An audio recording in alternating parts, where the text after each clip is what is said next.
Hi, friends. Box Bandy here. Thank you for being here. Tonight is part 6 of my Nomadic Confessions series. This will be the final chapter. There's not going to be me just rambling. I have my thoughts very clear tonight, and I want to share very important things I've learned over the last 6 or 7 years. The tools I've used to heal from trauma and abuse. The first thing I would like to do is read two of my poems. One is very sad. It's about a little girl.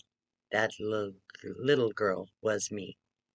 And then a poem of hope and faith.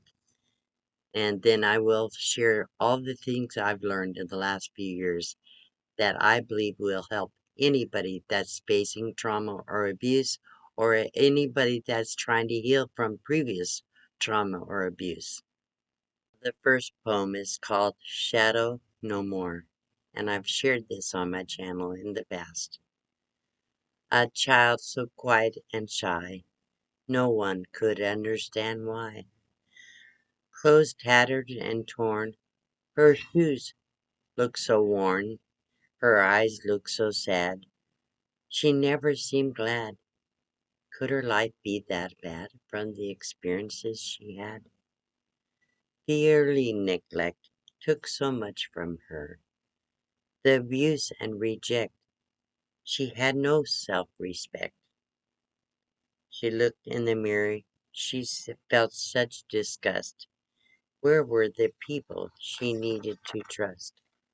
On her hands and knees, daily she prayed, "Do you hear me, God? Do I have to stay in school all alone?" Yes, she wanted to play, but she was new to them, so she couldn't join in. As she grew up, she felt all alone, tiny and frail from the sadness she known. When she was little, she could not find herself. The struggle continued. She knew nothing else. She married a man who treated her bad, continuing the life she'd already had. She had two little boys, 4 years apart, a brand new battle. Could this be the start? They both grew up and left the nest. God had given her a bit of a rest. Alone again, her heart did break. The short years of joy again God would take. What happened to them? A long story to tell. Screaming inside, God, is this hell? You could see her body, but not her soul. It was hidden inside her. She was getting so old. Finally, one night, God came to her. When hope was all gone, He came to save her. Later, she packed her bags, left it all behind. She had no idea what she would find. The world around her made her smile. It's not over yet. It would take a while. A shadow no more when she walked out that door. As a flower in blossom, life was so awesome. She could laugh, she could cry. She wanted to try. She was finding her voice. She now has a choice. Yes, struggles a few, but life was so new. No more need to cry. To herself be true.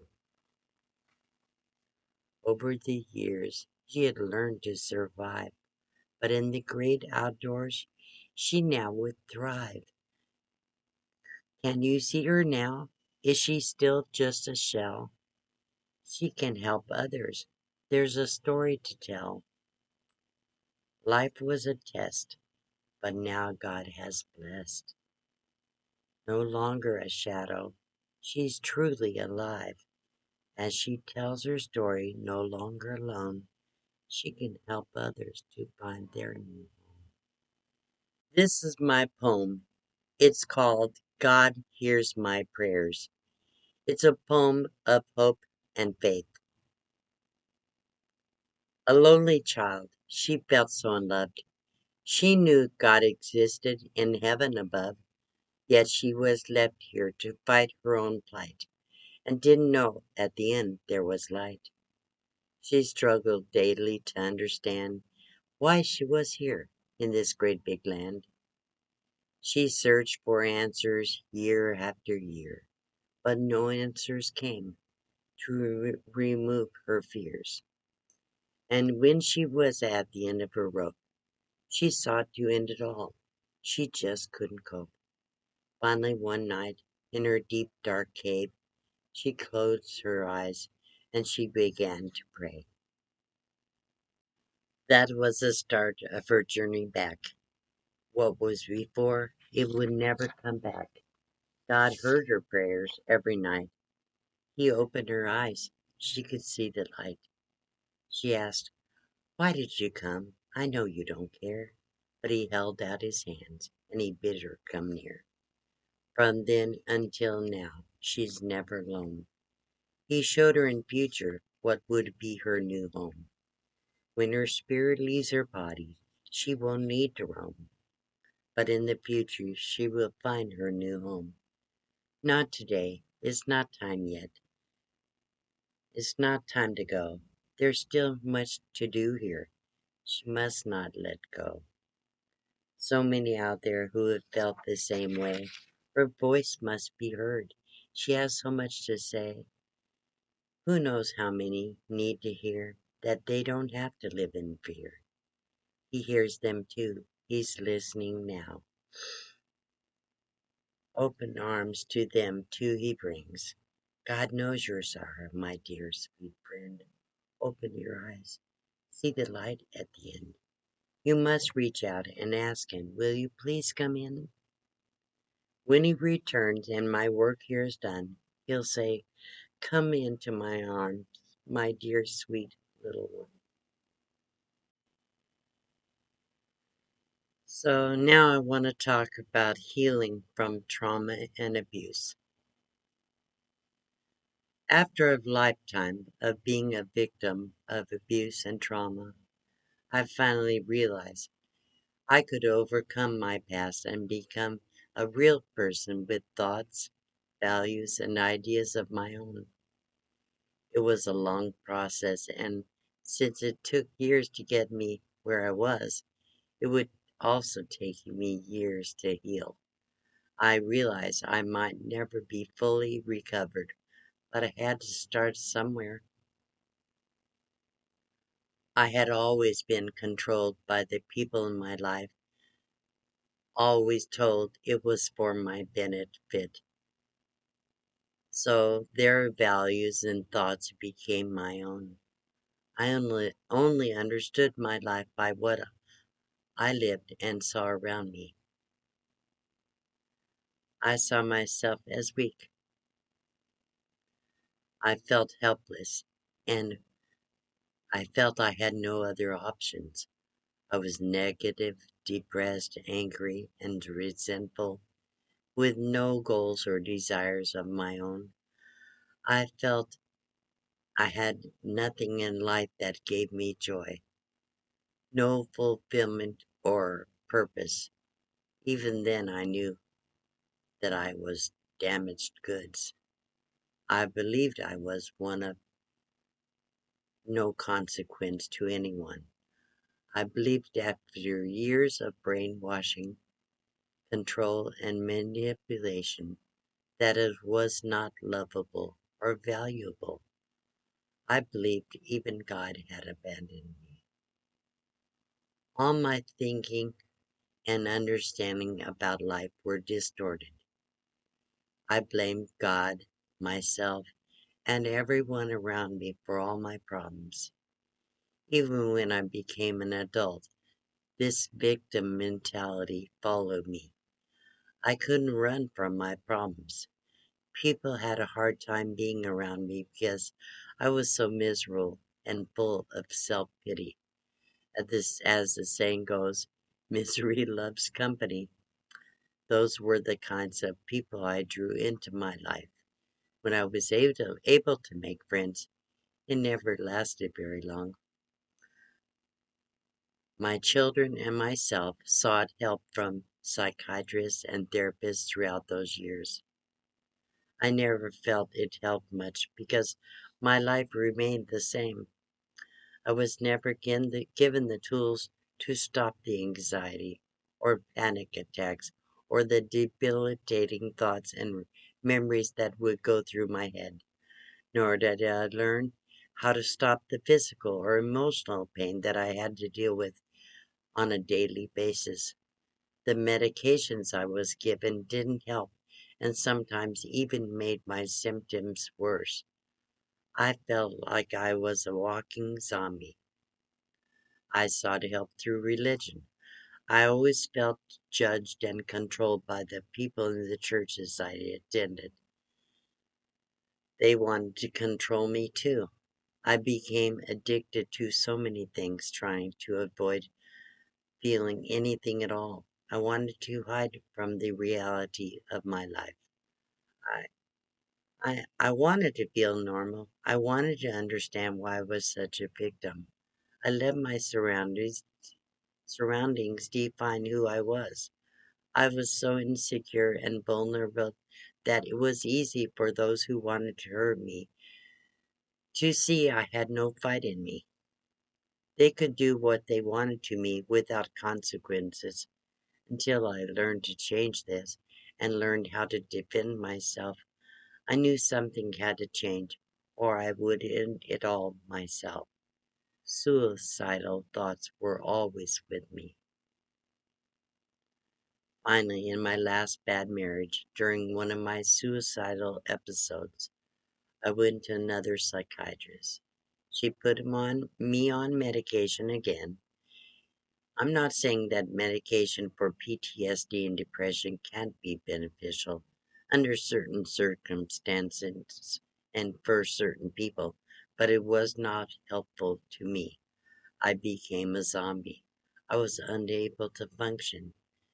Then she referred me to group therapy, which was somewhat helpful in this sense that I learned that I was not alone, that there were many, many people out there that had the same kinds of issues that I did. However, I needed more individual help. The therapist that facilitated this group started working with me one on one, 2 times a week, and she listened to me. She helped me to understand what an abuser was. She helped me to see what was unhealthy about my reactions to the life I had had, and showed me that the life I had experienced was not all my fault, and that it was not normal. She helped me to see that hiding or running from my problems could only make it worse, that I needed to face my problems. I needed to acknowledge what my life had been before I could move forward. She didn't give me the sympathy to feed my self pity. Instead, she gave me compassion and understanding. First, for the first time, someone really took the time to understand me. I learned that I did not deserve to be hurt, and that I was lovable. I had value, and I would eventually find a purpose in my life. It was a start. She told me I had a choice, that I didn't have to continue being abused. Then she started giving me some of the tools I needed to work with. She helped me to see that the negative thoughts I held on to were a burden. I needed to find more ways to think more positive, to find something positive even in the negative experiences. She also helped me to see that my thinking and reactions to the way I understood what happened to me were distorted. I needed tools to work with to stop the attacks. First, I had to learn what normal was. I spent about 6 months going to see her on a regular basis, 2 times a week, and daily in group therapy for a month or so. First things I needed to learn was how to love myself. I needed to be able to talk to someone about what had happened in my life. If I couldn't love myself and be good to myself, it was unlikely anyone else could love me either. I had to stop feeling sorry for myself. I needed to determine for myself what were my own values in life. I had to draw limits on what behaviors I would allow in myself and allow others to behave towards me. I had to figure out the kinds of behaviors that were bad for me or which behaviors are good, uplifting, and positive for me. I had to start looking at the people in my life and see some of the good or positive qualities they had. I had to find something positive in everything instead of always seeing the negative. Then I had to stop blaming myself and others for all my problems. I had to take responsibility for my own actions. I had to learn to let go of the guilt. I needed to learn how to forgive myself first for my errors and then to forgive others. If I waited for others to admit they did wrong, it might never happen. I would not be able to let go of the resentment and anger I felt. I needed to forgive them regardless in order to help myself. I knew God would only forgive me if I was able to forgive myself and others. I always believed in God, but I didn't believe He saw me. I finally, after 20 plus years, started reaching out to Him through prayer, meditation, and Bible reading. I didn't find His help in churches, but I did find His help through these avenues of prayer, meditation, and Bible. I finally made the decision that I would never allow anyone to abuse me ever again, and I would learn to use my voice to defend myself. I would rely on God to help me through it all. I packed my bags, set up my car to live in, and the rest is history. I've shared most of my journey with my friends here on YouTube. I had to recognize that I would continue to face trials and struggles, but it was my attitude and how I handled or reacted to these things that would make the difference in how it affected me. I had to stop living in fear. I had to start looking outside of myself and see the things that made me smile, the things that gave me real lasting pleasure. I stopped looking at the people so much and started enjoying the environment around me. I looked at all the beauty and wonders God had created that would not disappear after a few moments of pleasure and started to really appreciate everything I had. I needed to stop being afraid of everything and everyone. I needed to let go of the walls and barriers that I'd built up for so many years and take a chance. I had to be willing to communicate and trust that I could have a friendship. There had to be someone out there that would love me despite all my imperfections. I decided I had to be a friend to have a friend and accept people for who they are. I needed to stop thinking that people would all judge me. I had to get over my fear of rejection every time I started to get close, and I had to stop running away when things got uncomfortable, even if it meant getting hurt. I knew it couldn't be any worse than it had already been. I knew I needed to try to trust someone. Slowly and steadily, I started feeling better. I started feeling more lovable. I started feeling God cared about me.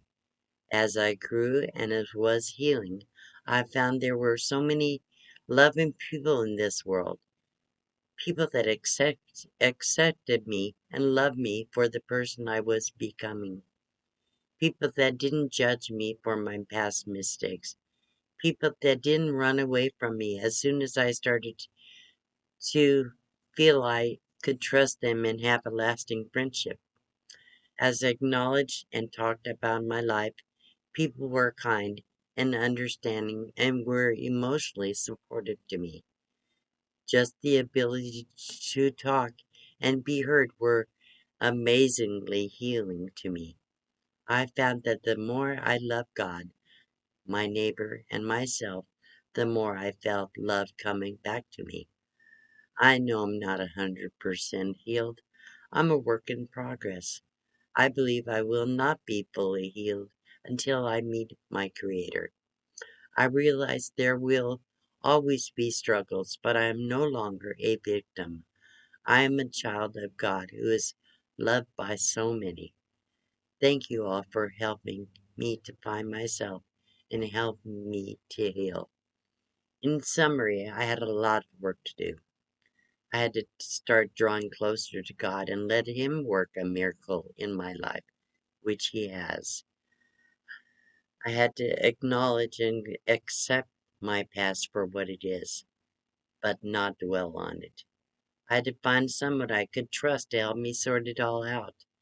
I had to open up by talking about my past, learning how to love and be loved, be persistent and don't give up, forgive and be forgiven. I needed to enjoy each little success and stop looking at myself as a failure. I had to be willing to stop being a victim, not allow anyone to hurt me, and I needed to learn how to stand up for myself in appropriate ways. I had to allow myself to let down my barriers and be vulnerable. I had to teach myself to do positive self talk, find things in life that I could truly enjoy.